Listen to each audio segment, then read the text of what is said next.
बिस्मिल्लाहिर्रहमानिर्रहीम। अस्सलाम वालेकुम दोस्तों, कैसे हैं आप? खैरियत से हैं? मुझे उम्मीद है कि आप तमाम दोस्त खैरियत से होंगे।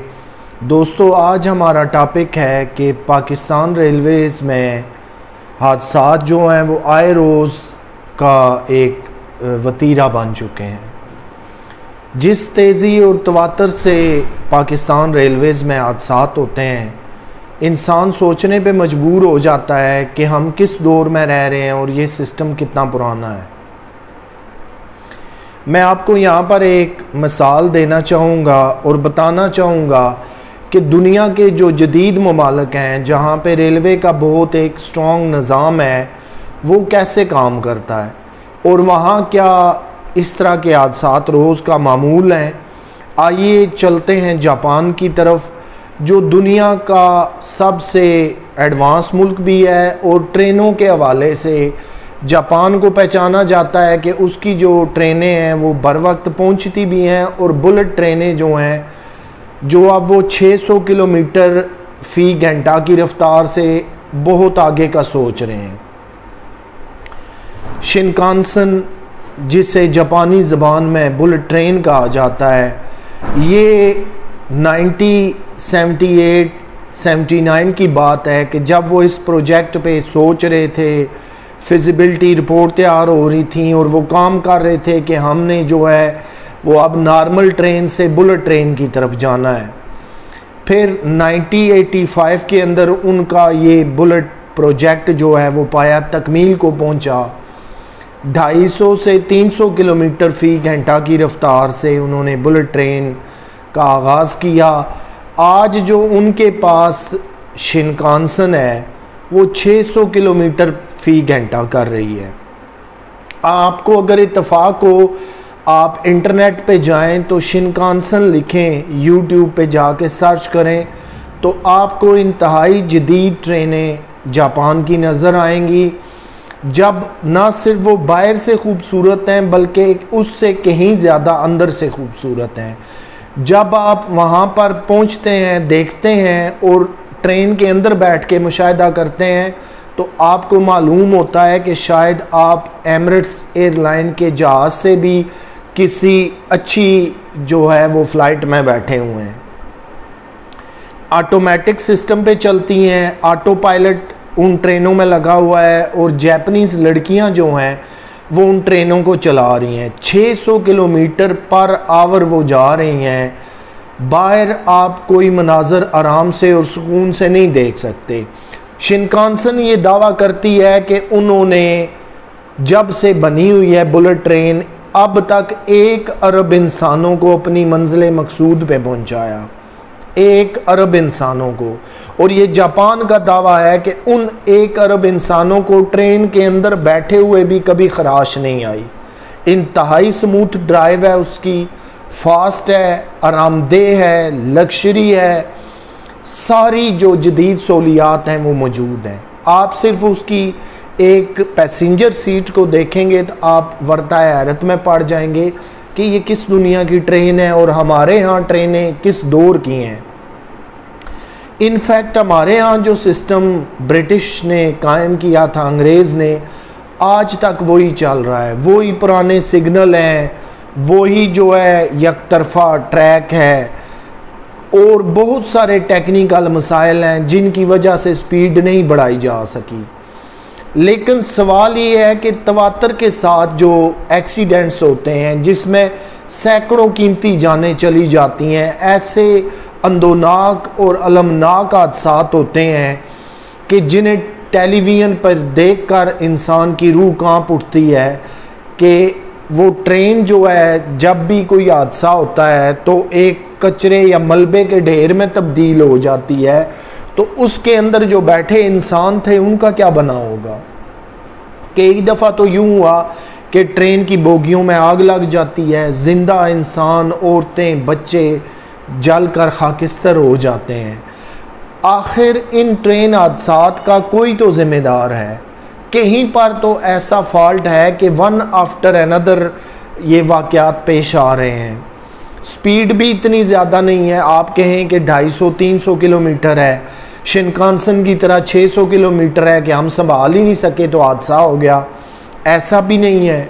लेकिन एक हादसा होता है, ना उसकी रिपोर्ट मंजर आम पर आती है, ना जिम्मेदारों का तयन होता है, और ना ही आइंदा के लिए सेफ्टी मेजर्स को अपनाया जाता है कि हमारी किस गलती की वजह से ये हादसा हुआ था, आइंदा नहीं होना चाहिए। ऐसा कुछ भी नहीं है। और ये बात वाज़ह करती है कि हमें इन मामलात में कोई दिलचस्पी नहीं है।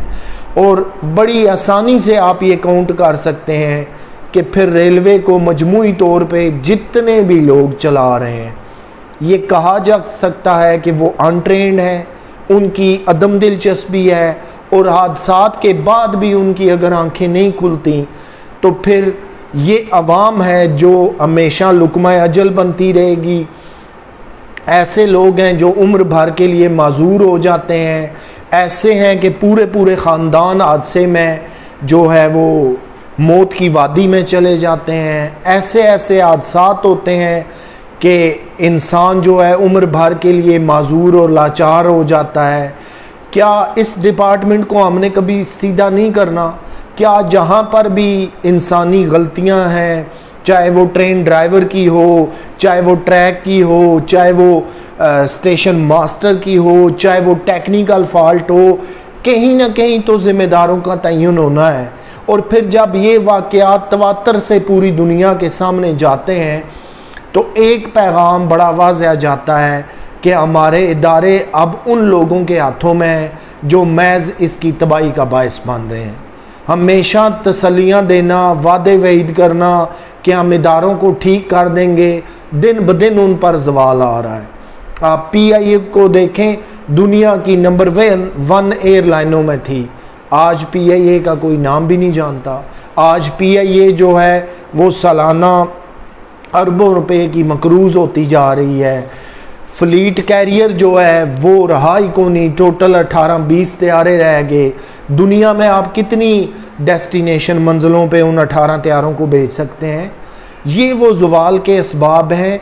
जब तक आप मानेंगे नहीं, जब तक आप ज़िम्मेदारों का तयन नहीं करेंगे, जब तक आप इस्लाह के रास्ते पे नहीं चलेंगे, मसाइल जूं के तूं ही रहेंगे।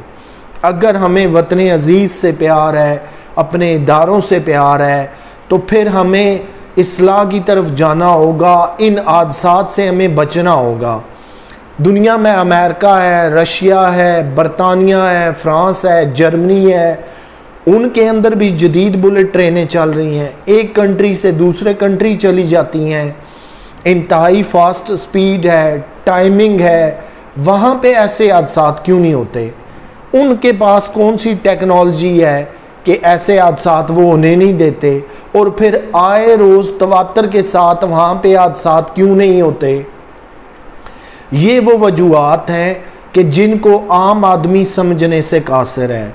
बशमूल तमाम अवाम के जब भी कोई हादसा होता है, हम अपना बड़ा गम और गुस्से का इज़हार करते हैं, अपनी आरा पेश करते हैं, लेकिन फिर 2 दिनों बाद हम भूल जाते हैं कि सैकड़ों बेगुनाह जानें जो मौत के मुंह में चलेंगी, सैकड़ों लोग जो उम्र भर के लिए ज़ख्मी और माजूर हो गए, उनका कसूर क्या था?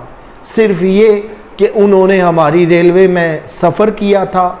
जापान की शिनकानसन का बुलेट ट्रेन का मैंने आपको इसलिए बताया कि वहाँ पे तो लड़कियाँ चला रही हैं, ऑटो पायलट पे वो ट्रेनें लगी हुई हैं। तो खुदा न खास्ता अगर 600 किलोमीटर में हादसा हो जाए तो पीछे बचेगा क्या फिर? लेकिन वहाँ वो क्लेम करते हैं पूरी दुनिया को कि हमारी ट्रेन टाइमिंग के हवाले से सबसे ज़बरदस्त है। आप प्लेटफॉर्म पे खड़े हैं, ट्रेन ने 7 बजे आना है, 6:59 हो गए हैं, आप इधर उधर देख रहे हैं, ट्रेन का नामो निशान नहीं है। जैसे ही घड़ी पे 7 का डिजिट चेंज होगा, बुलेट ट्रेन आपके सामने आ खड़ी होगी। इसी तरह जब उसने 9 बजे 10 बजे अगली किसी मंजिल पे आपको उतारना है तो आप देख रहे होंगे कि 1-2 मिनट रह गए हैं, अभी स्टेशन नहीं आया। जैसे ही डिजिट 9 या 10 पर घड़ी का पहुंचेगा, ट्रेन के दरवाजे खुल जाएंगे।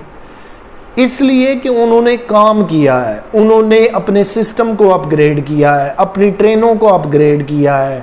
वहाँ पे अगर कोई हादसा हो जाए तो वो उसकी जिम्मेदारी लेते हैं। हमारे यहाँ वाला हाल नहीं है, इदारे तबाह हो जाएं, मकरूज हो जाएं, कोड़ियों के भाव बिक जाएं, लेकिन हम में से कोई बंदा जिम्मेदारी कबूल करने को तैयार नहीं है। हर बंदा अपनी जिम्मेदारी किसी दूसरे पे डाल रहा है। ये वो वजूहात हैं, चाहे हादसा टेक्निकल वजह से हो, ट्रैक की वजह से हो, ड्राइवर की गफलत से हो, या रेलवे फाटक ना हो जिसे आप रेलवे क्रॉसिंग कहते हैं उस वजह से हो, या कोई भी इंसानी गलती हो, तो क्या वो एक हादसा काफ़ी नहीं है कि हम सबक सीख जाएं कि एक साल के अंदर 100-125 हादसात हों और फिर भी कोई ज़िम्मेदार सामने ना आए, ज़िम्मेदारों का तयन ना हो, उन हादसात की रिपोर्ट सामने ना आए, तो ये सारा कुछ ज़ाहिर करता है कि रेलवे जो है वो ज़वाल का शिकार है। नई ट्रेनें चलाने से, नए रूट ईजाद करने से कभी भी रेलवे तरक्की नहीं करती। आप जितनी मर्ज़ी कोशिशें कर लें, जब तक आप बुनियादी ख़राबियों को ठीक नहीं करेंगे रेलवे तरक्की नहीं कर सकती। मैं उम्मीद करता हूँ कि पाकिस्तान रेलवे आने वाले वक्तों में एक बेहतरीन इदारा बनेगी, क्योंकि रेलवे आप जानते हैं कि गरीब की सवारी है।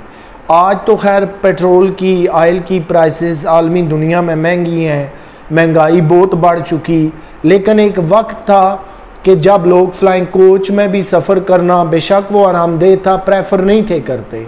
फैमिलियों के साथ ट्रेन में सफ़र करते थे, आरामदेह था, बर्थ की सहूलत थी, वाशरूम की सहूलत है, दीगर सहूलियात हैं, सफ़र लंबा है, बच्चे हैं, पूरी फैमिली ने सफ़र करना है, तो किसी वक्त में ट्रेन जो है वो गरीब की सवारी हुआ करती थी।